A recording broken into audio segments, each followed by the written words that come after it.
going on? What's going on with y'all, man? What's going on with my good people, man, on this good, blessed Wednesday night, man? I hope y'all day went well, man. I hope y'all started it off on a good, positive, productive, and constructive note, man. Chasing some money on or something like that. But yeah, man, it's your boy, and I'm back with some more content, man. First and foremost, I just want to thank God, man. Thank God, man. Giving him all the praise and all the glory, man, because he's allowing me to share my testimony, man. He's giving me the strength to share my testimony, man. Y'all do not know how hard this is, man. I also want to thank y'all, and I appreciate y'all for pushing me and motivating me to keep sharing my stories, man, because I'll be having a lot to say and a lot of mixed emotions, man, going on in my head as I be talking, man. And yeah, man, just thank y'all, man. But unfortunately, man, I went back to the bloody scene, man. Not necessarily the bloody scene, but I went back to the place, man, and I had a choice to either go back to the place or stay at the hospital. I didn't want to stay at the hospital. I'm keeping it all the way 1,000, man. Transparent and honest, man, because hospital care, man, is trash, man. It's basura. Don't get me wrong, you'll get about a good handful of nurses that's good, but you won't get them all the time. So I chose to go back. That way I can still get my knees taken care of, man. I'll still be able to get cleaned how I need to be cleaned without my face flaring up and getting all the skin in my hair and my face. You know, I'm gonna post a couple of pics in a video or so y'all can see what I'm talking about. But yeah, I chose to go back, man, and I stayed there for about another month till it was time for another catheter change, and I had another malfunction due to a UTI, and I went back to the hospital, man. They treated me about about 3 to 5 days with antibiotics, and everything was good.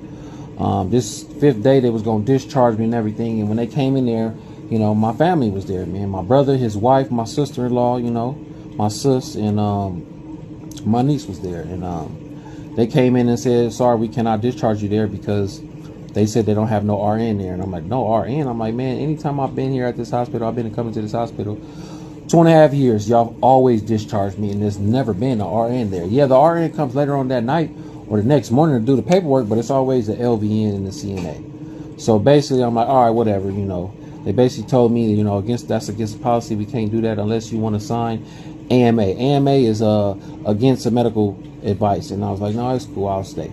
I told my peoples to go down there, though. Since it's 5 minutes away from the hospital, go down there and see what's going on. I explained to them who was going to be on shift, what car that was going to be in the driveway, which was supposed to be a navy blue Camaro. And yeah, go check it out. They went down there, man. They got down there. The gate was locked. The Camaro wasn't there, but she knocked on the door. My sis knocked on the door. And nobody want to answer the door, but she seen the lady up in there that's walking around, but she didn't want to answer the door. So I told her, I'm like, man, yeah, I'm pretty sure the owner told them like to play dumb, act like there's nobody there, don't answer the door, stuff like that. So as my sister was going to get in the car, she seen a nurse walking around the corner, and I'm like, describe him.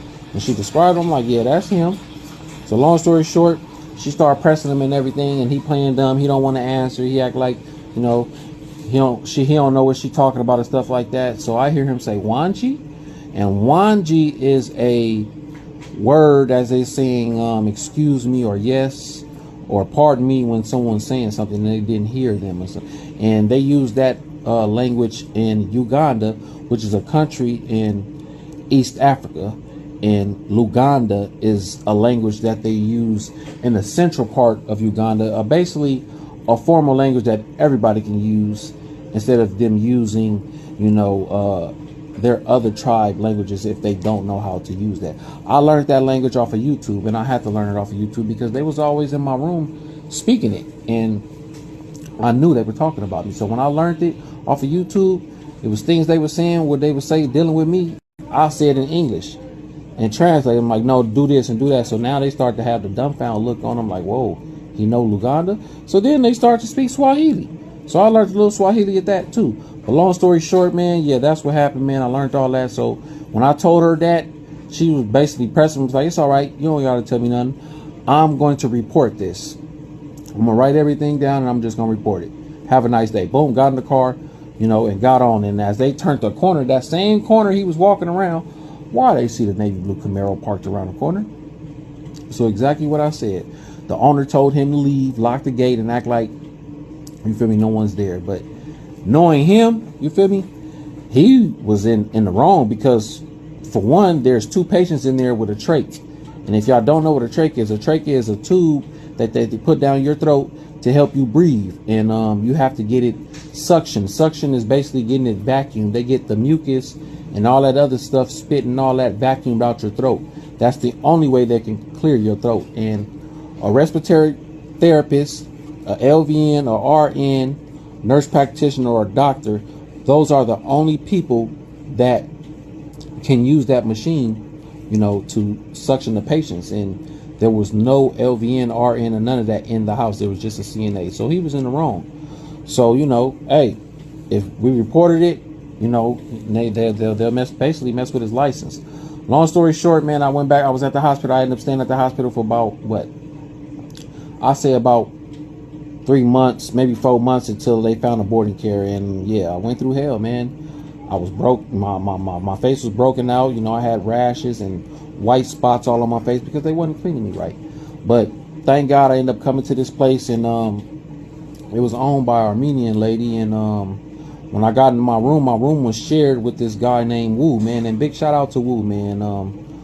Wu is very, very kind-hearted, man. Very, very high in spirits, man. Very smart, has a good high intellect, man. He graduated from college and all that. He also is disabled. He can do a lot more than me, though, but he's still disabled, man. He was born with cerebral palsy and Bell's palsy.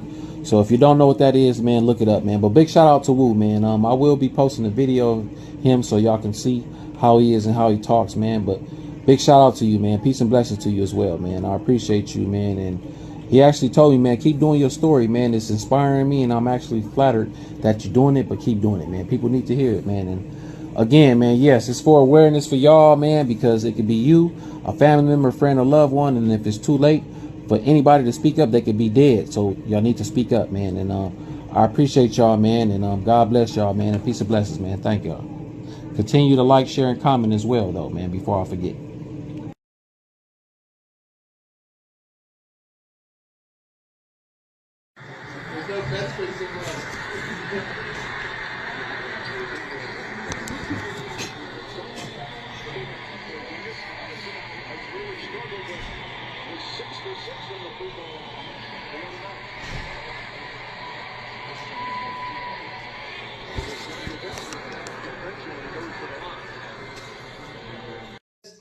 Let me tell you one thing. Don't let anybody write your story for you. You're able to still communicate, right? Right?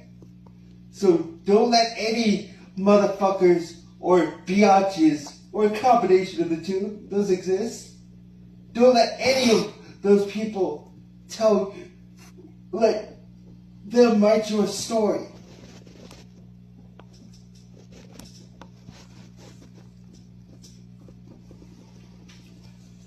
Because at least you have advocates around. You have a way to fight. Advocates for ourselves. On the outside. I don't have that. Truly. If you have ever envied me for any reason, you are a loser. You are a chump. You need psychological counseling.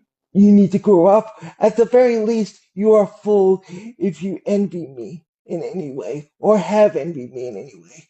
You realize the amount of emotional trauma that I've been through, the amount of physical trauma. My right eye doesn't open up all the way because I have Bell's palsy, and I've been recovering from Bell's palsy for almost 10 years now.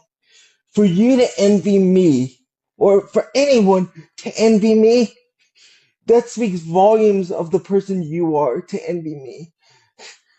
Again, at the very least, you're a fool or a nitwit, and you need psychological counseling.